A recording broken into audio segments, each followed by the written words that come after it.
Kevin Cho, and today I'll be talking about checks and balances in our Constitution.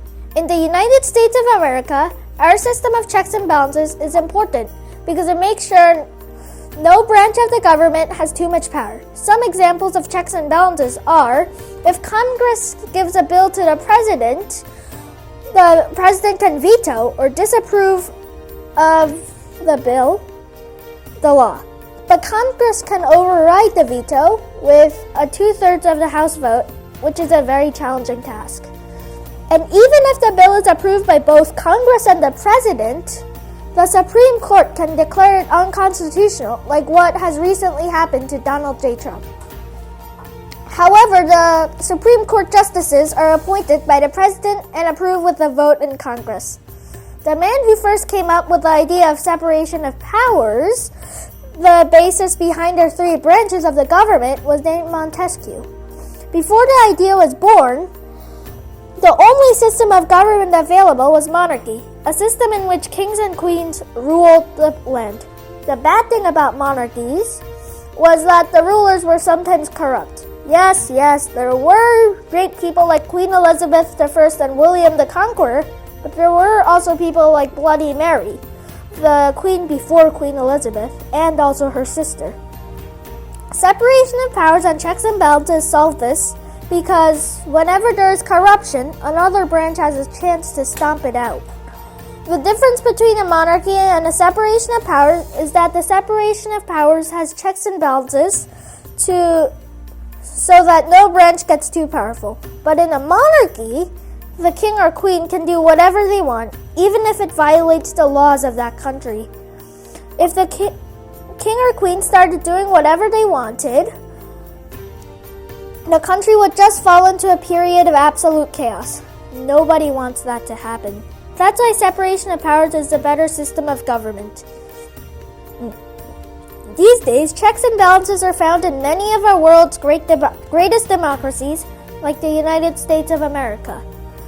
But some countries have either different checks and balances between different branches, or none at all, but are still altogether successful. For example, one such country is England. England's government is based on the Congress, or Parliament, which has two houses, the House of Commons and the House of Lords, and all the branches in its government are a part of the Parliament, like the executive branch, in which the Prime Minister leads members of Parliament, but the Prime Minister is still a member of the Parliament, and so is his or her cabinet. Another place like this is South Korea, in which there are three branches. This is no surprise considering that the South Korean government was set up by the United States of America after the Korean War and World War II. South Korea's three branches are the same as the USA's executive, legislative, and judicial, yet the legislative gets most of the power because it can fire or impeach both the President and the Supreme Court, but neither of those branches can fire the people in Congress. This type of government is a lot like England's. Now, democracy is not the only system of government in which checks and balances take effect. Every system can have checks and balances in their government. Some of those are socialism, liberalism, and many others. The only exception is monarchy, which we have already discussed, because rulers have all the power.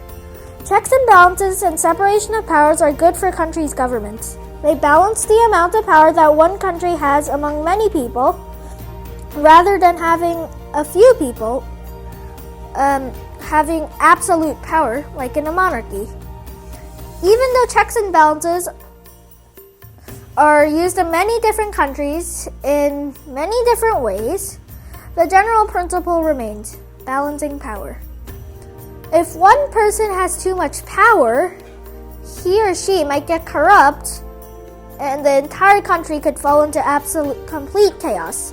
Luckily, most countries are currently using the system of checks and balances and separation of powers in their governments, which helps the entire world in general. Thank you.